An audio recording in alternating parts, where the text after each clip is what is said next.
no, I didn't miss it. I hit my head. Oh, I feel pretty good tonight. And I should, because today I was named Playmate of the Month. In 1987, Dean Martin lost his son in a tragic plane crash. From that day on, the King of Cool was never the same. He retreated from public life, turned down million-dollar offers, and spent his final years in quiet solitude.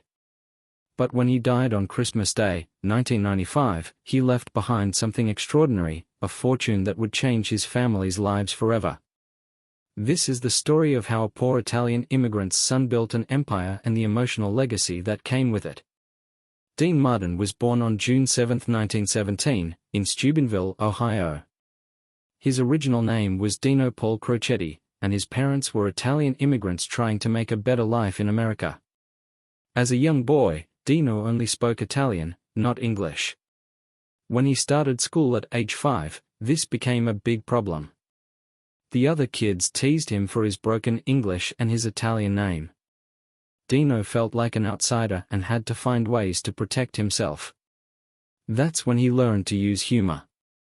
He discovered that making people laugh could turn their teasing into friendship. This skill would later help him win over audiences around the world. By the time he was a teenager, he found a way to escape his struggles by playing the drums. It gave him joy and set the stage for his love of performing. At 16, Dino dropped out of school. He felt he didn't need formal education and decided to work instead. His first jobs were tough. He worked in a steel mill, where the work was hot, dirty, and exhausting. He also tried boxing, calling himself Kid Crochet. He fought 12 matches and later joked he only won one of them. Boxing left him with scars, broken knuckles, and a crooked nose, but it also taught him resilience. Dino wasn't afraid to take risks. During Prohibition, he bootlegged liquor, smuggling alcohol when it was illegal. He also worked as a blackjack dealer in secret gambling clubs. These jobs introduced him to the nightlife and the people who lived on the edge, giving him a toughness and charm that stayed with him forever. By the early 1940s, Dino started singing in nightclubs. He called himself Dino Martini, inspired by a famous opera singer. His smooth, relaxed singing style caught people's attention. A bandleader named Sammy Watkins noticed him and suggested he change his name to Dean Martin. This marked the start of a new chapter in his life. Not everything came easy. When Dean performed at a fancy New York club, he completely flopped. It was embarrassing, but he didn't give up. He kept singing, learning, and improving. During this time, he met a young comedian named Jerry Lewis. In 1945, Dean Martin and Jerry Lewis met for the first time at the Glass Hat Club in New York City. At that time, Martin was already a popular nightclub singer known for his smooth voice and charming style. Jerry Lewis, on the other hand, was just starting out as a comedian and struggling to find his place. Their first meeting happened by chance during one of Martin's performances. Lewis, in his usual playful way, began interrupting Martin's act with silly jokes and wild antics. At first, it seemed like it might ruin the show, but something unexpected happened. The audience loved it. They laughed so much that both men realized they had stumbled onto something special. After that night, they started performing together in different clubs in New York. The pairing of Martin's cool, relaxed singing with Lewis's over-the-top humor was fresh and exciting. Audiences couldn't get enough of their mix of music and comedy. Their big break as a duo came on July 25, 1946, at the 500 Club in Atlantic City. They were originally booked as separate acts, but when another performer cancelled, they decided to team up. That night, Lewis dressed as a busboy and crashed Martin's set, pretending to clean tables, dropping dishes, and making ridiculous jokes. The chaos was hilarious.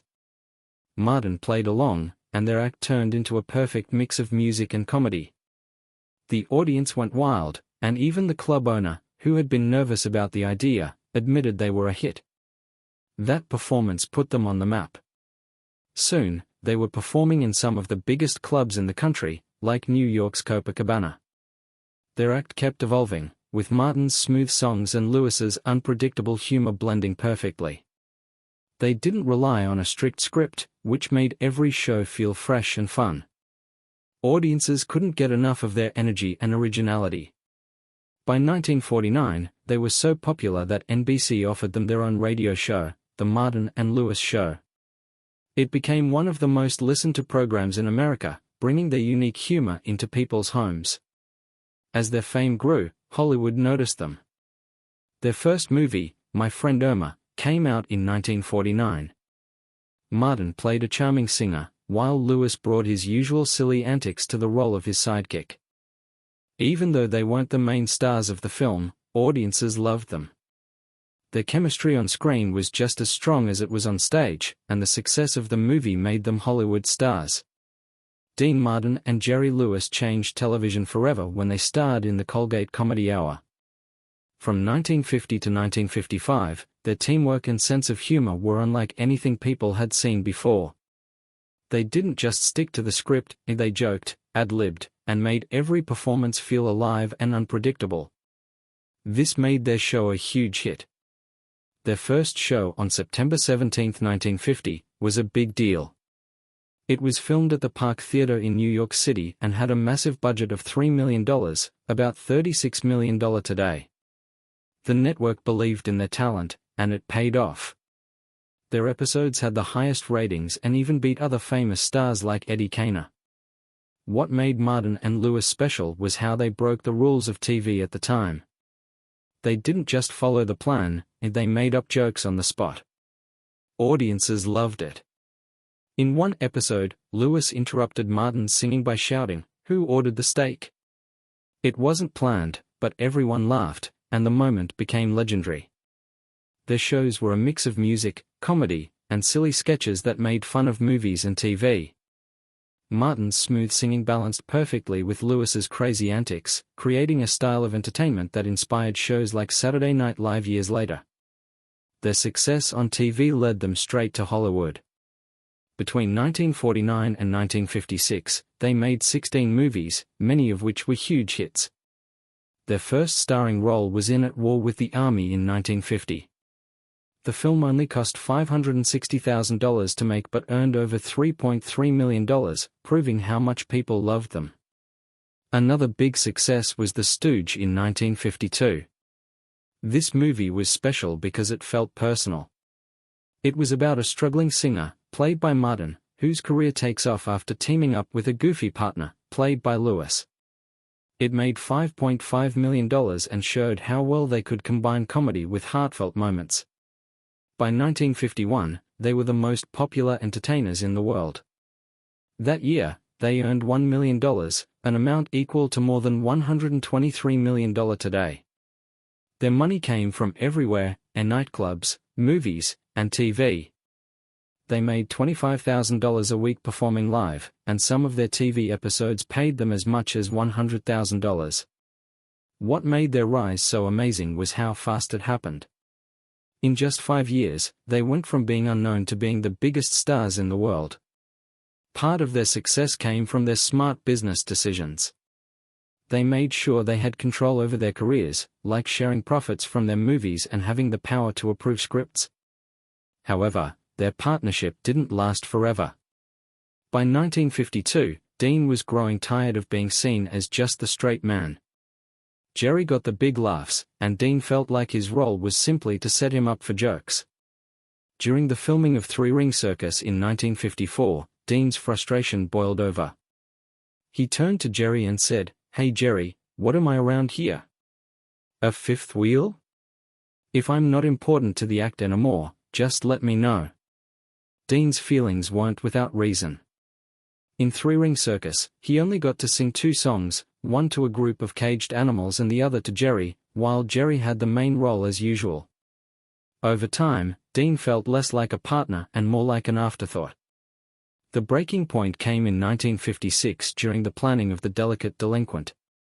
Dean was supposed to play a policeman but refused, saying, "Start looking, boy." It was clear he had had enough of playing second fiddle. The two were also very different as people.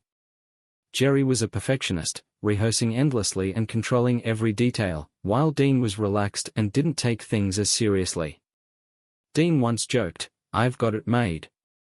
I don't have to work anymore, I've got Jerry Lewis." But their differences caused tension. On the Colgate Comedy Hour, Jerry insisted on long rehearsals, but Dean would leave early to play golf. During one heated moment, Jerry shouted, "You nothing but a goddamn no-talent bum." The rift between them only grew. By the time they filmed Hollywood or Bust, they barely spoke. Dean even referred to Jerry as the monkey, showing how little respect he had left for him. Jerry's growing control over their act didn't help. During Three Ring Circus, Jerry told a producer, "You'd better let me go with him alone. I can get more out of him." Moments like this made Dean feel pushed aside. Tensions peaked when both refused to show up on the first day of filming. Dean hated how the script focused on Jerry, a clear sign of how far apart they had drifted. The public didn't make things easier. Jerry got most of the praise, while Dean was often overlooked. One critic claimed Jerry could succeed with any straight man, which hurt Dean deeply. During Three Ring Circus, a group of kids asked Dean, "Hey mister, where's Jerry Lewis?" Witnesses said the look on Dean's face that day was heartbreaking. Things got worse during the promotion of Living It Up in 1954. A photo in Look magazine cropped Dean out entirely, leaving only Jerry. It felt like proof to Dean that he was being pushed aside. At press events, reporters focused almost entirely on Jerry. During one interview, a frustrated Dean snapped, "Don't mind me. I'm just the guy who sings." Even their chemistry began to fade. At a photo shoot on July 18, 1954, they barely spoke, and Dean refused to look at Jerry. The photos showed them smiling, but it was all for show. Their partnership was crumbling. By early 1955, during the filming of Artists and Models, tensions exploded. On February 14, Jerry insisted on retakes, frustrating the crew and Dean. During a break, Jerry approached Dean to discuss changes, and Dean snapped. In front of everyone, he yelled, "You can talk about love all you want. To me, you nothing but a dollar sign." Jerry, usually quick with comebacks, was silent. He walked away, leaving everyone stunned. It was clear their partnership was broken. By the time they started Hollywood or Bust in 1956, their relationship was beyond repair. On April 3, the first day of filming, they didn't talk unless they had to. Director Frank Tashlin described the atmosphere as Arctic. The crew even filmed some scenes separately to keep them apart. On May 2, Jerry made a joke about Dean singing, and Dean responded with a cold glare. Co-star Pat Crowley broke down in tears, overwhelmed by the tension. Their final performance came on July 25, 1956, at the Copacabana in New York, exactly 10 years after their debut as a duo. The room was packed with stars like Frank Sinatra and Humphrey Bogart. The audience gave them thunderous applause as they performed classic routines, including the Arwo Caveman sketch. Dean sang That's Amore, but the magic wasn't the same. Their banter felt forced, and their comedy lacked its old spark. The most emotional moment came when they performed their final duet, Partners. As they sang, "You and me will be the greatest partners, buddies, and pals," many in the audience were moved to tears. The show ended with a standing ovation that lasted 5 minutes. When Dean Martin split from Jerry Lewis in 1956, people thought his career might be over. But instead of fading away, he surprised everyone by becoming a huge star on his own. It wasn't easy at first. Rock and roll was taking over, and many crooners were struggling to stay relevant. Martin didn't try to change who he was. He leaned into his smooth, easygoing style while also trying out serious acting roles. His first movie without Lewis, 10,000 Bedrooms, 1957, didn't do well, but it was the start of something bigger. Things turned around for Martin in 1958 when he starred in The Young Lions, a war movie with Marlon Brando and Montgomery Clift. This was a big moment for him. It showed he could handle serious roles, not just comedy. Critics loved his performance, and it helped him rebuild his reputation as an actor. That same year, he worked with Frank Sinatra in Some Came Running, proving he was more than just a funny guy, he was a real movie star. At the same time, Martin's music career was booming. He signed with Capitol Records and released hit after hit. One of his most famous songs, Volare, came out in 1958 and became a huge success. It climbed the charts in the US and the UK, making him a favorite with fans all over the world. Then, in 1964, he released Everybody Loves Somebody, a song that became his biggest hit. It even knocked the Beatles off the top of the charts, proving that Martin still had what it took to be a superstar. Dean Martin's life changed forever when he joined the Rat Pack in the late 1950s. This group of entertainers, Frank Sinatra, Sammy Davis Jr., Joey Bishop, and Peter Lawford, weren't just performers, they were the kings of Las Vegas and the face of Hollywood glamour. Martin had already made a name for himself as a singer and actor after his comedy duo with Jerry Lewis, but being part of the Rat Pack took his fame to a whole new level. The Rat Pack's shows at the Sands Hotel were legendary. They didn't just sing, they joked, teased each other, and made the audience feel like they were part of something special. Martin's smooth voice and laid-back charm were a perfect fit. Songs like That's Amore and Ain't That a Kick in the Head became his signature hits, and his cool, relaxed style won over everyone. The group's bond was real, but it wasn't always perfect. Martin and Sinatra, for example, were great friends, but their strong personalities sometimes clashed. Still, their chemistry on stage made every performance unforgettable. While he was wowing audiences on stage, Martin was also making waves in Hollywood. In Ocean's 11, 1960, he played Jimmy Foster, part of a group planning a daring casino heist. The film, which starred the entire Rat Pack, became a classic and inspired the modern remakes with George Clooney and Brad Pitt. Later, in Robin and the Seven Hoods, 1964, Martin teamed up with Sinatra and Bing Crosby in a fun twist on the Robin Hood story set in Prohibition-era Chicago.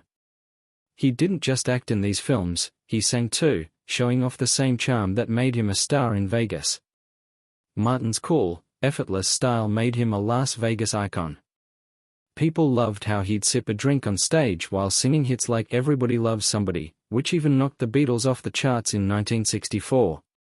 He made every show feel spontaneous, joking with the audience and never missing a beat. Taking himself too seriously, his performances at the Sands Hotel drew big crowds, from celebrities to politicians, all eager to see the King of Cool in action. Dean Martin became a star on television with The Dean Martin Show, which aired from 1965 to 1974. Over 9 years, it became one of the most popular shows on NBC, running for 264 episodes. The show was a mix of comedy, music, and celebrity guests, and what made it so special was Martin himself. He had a laid-back style, always looking cool and relaxed, often holding a drink he joked was apple juice. People loved him because he seemed like someone who didn't take life too seriously. On the show, Martin didn't just sing hits like Everybody Loves Somebody and That's Amore, he also showed off his funny side. There were scripted jokes, but he loved to improvise, making each episode feel fresh and unpredictable. Big stars like Frank Sinatra, Sammy Davis Jr., and Orson Welles were regular guests, and their playful banter with Martin made viewers feel like they were part of a private Hollywood party. The show became so big that Martin won a Golden Globe in 1966-67 for his performance, proving just how much people loved his easygoing charm. But as time went on, the show's ratings started to slip. Instead of giving up, the producers came up with a brilliant idea, Dean Martin's Celebrity Roast. This new format featured Martin and a group of celebrities poking fun at one famous person in a friendly, light-hearted way. The first roast aired in 1974, honoring Bob Hope. It was such a hit that the roasts became a regular event, even after the main show ended. Martin was the perfect host for these roasts. He made everyone laugh with his sharp, witty jokes while keeping the mood fun and relaxed. The roasts featured actors, musicians, and even politicians, giving people a chance to see celebrities joking with and about each other in ways they couldn't anywhere else. The humor was edgy but never mean-spirited, and viewers loved seeing stars show their playful sides. Dean Martin's personal life was as interesting as his career. he was married 3 times and had 8 children. His first wife, Betty MacDonald, married him in 1941. They had 4 children, Craig, Claudia, Gail, and Deanna. Their marriage ended in 1949, just as Dean was becoming famous. Even after the divorce, Dean stayed close to his children, making time for them despite his busy life. Later, in 1949, Dean married Jean Bega. This marriage lasted 24 years and felt more stable than his first. They had 3 children together, Dean Paul, Ricky, and Gina. Even though Dean and Jean divorced in 1973, they stayed friends. They worked together to raise their kids and supported each other during tough times. Dean's third marriage, in 1973, was to Catherine Horn. Catherine was younger and worked as a receptionist when they met. Dean adopted her daughter, Sasha, and treated her like his own child. However, their marriage didn't last long, and they divorced in 1976. Despite the breakup, Dean remained a caring father to Sasha. Through all these changes, Dean's role as a father stayed constant. He had 8 children, and no matter how busy or famous he became, he always tried to be there for them. His daughter, Deanna, often talks about her father's love for family. She remembers having dinner together and seeing how much he cared. Growing up, she was surrounded by big Hollywood stars like Frank Sinatra and Marilyn Monroe, but what stood out the most was Dean's warmth and humor as a dad. Dean made sure all his kids felt connected, even though they came from different marriages. His son Ricky once said that their father brought the family together and made them feel like one. Sasha, his adopted daughter, was treated the same as everyone else. This shows how much Dean valued family, no matter how complicated his life was. Dean also had a charm that attracted many women, leading to famous romances with stars like Angie Dickinson and Dinah Shore. These relationships often made headlines and added to his image as the king of cool. But behind the public persona, he was a man who cared deeply about his children. In 1987, his son Dean Paul Martin died in a plane crash. Dean Paul was flying a military jet during a training mission when it crashed into a mountain. He was only 35. The loss broke Martin's heart. Friends noticed he became quieter and more withdrawn. He also struggled with drinking after the tragedy. This event changed everything for him. After his son's death, Martin decided to stop performing. He turned down offers and even ended a reunion tour with Frank Sinatra and Sammy Davis Jr. He didn't want the pressure of public life anymore. Instead, he focused on simple things that made him happy. Golf became one of his favorite hobbies. He spent afternoons on the golf course, enjoying the peace and quiet.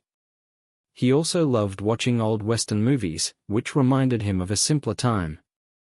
These quiet routines brought him some comfort in his later years. Stayed away from Hollywood, he spent his time with close friends and enjoyed the things that brought him joy. His decision to retire wasn't just about leaving the spotlight, it was about finding peace after such a painful loss. By the time he passed away on Christmas Day in 1995, he had built a fortune of $30 million. This incredible wealth came from decades of success as a singer, actor, and comedian. He first became famous in the 1940s when he teamed up with Jerry Lewis. Together, they made people laugh with their mix of comedy and music. But after they split in 1956, Martin's career only grew bigger.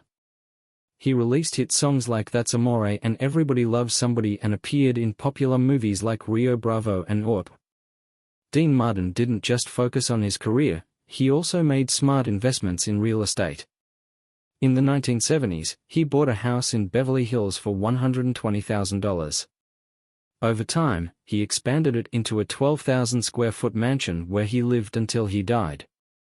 The house was sold a few years after his passing for $1.355 million, and by 2003, it sold again for $2 million. Today, the site has been rebuilt into a modern mansion worth nearly $28 million, showing how much the property's value has grown. Martin also owned a stylish home in Palm Springs, which he sold shortly after his death for $25,000.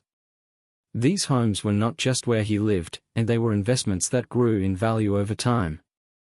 To make sure his family would be cared for after he was gone, Martin created the Dean Martin Family Trust. This trust managed the royalties from his music, TV shows, and licensing deals. It made sure his family continued to benefit from his hard work. Shows like The Dean Martin Show still air today, bringing in money and keeping his name alive. Merchandise and other licensing deals also help keep his legacy strong. His 8 children, Craig, Claudia, Gail, Deanna, Dean Paul, Ricky, Gina, and Sasha, faced the challenge of dividing his estate. Each child received a share based on their relationship with him and their individual needs. Deanna, for example, has worked hard to preserve her father's memory, which may have influenced her portion. Managing Dean Martin's estate wasn't easy. After his death, there were rights to his music and image to take care of. His children had to deal with not just their loss but also the financial details. Even after his death, Dean Martin's name remains iconic. His estate has kept up with changing times. Streaming platforms and social media have helped younger generations discover his music and movies. In 2023, a major deal was made with iconic artists group to manage his legacy. This group aims to introduce Dean Martin to modern audiences by creating merchandise, licensing deals, and even movies about his life. These projects not only keep his memory alive but also provide ongoing income for his heirs. One of Dean's children, Deanna Martin, has played a big role in honoring his legacy. Born in 1948, she grew up surrounded by her father's fame. She performed with him as a child and now continues to celebrate his work. She tours around the world, singing his famous songs and sharing stories about him. She even wrote a memoir, Memories Are Made of This, Dean Martin through his daughter's eyes, which gives readers a glimpse of what life was like with him. The memoir is now being turned into a movie. Deanna also organizes the annual Dean Martin Festival in his hometown of Steubenville, Ohio. This event celebrates her father's life and helps young musicians with scholarships. The deal with iconic artists group has brought fresh ideas for keeping Dean Martin relevant. They're creating products inspired by his style and exploring ways to tell his story through film and music. These efforts show how his charm and talent continue to inspire people. By combining his classic appeal with modern marketing, his legacy reaches new fans while keeping longtime admirers connected to his work.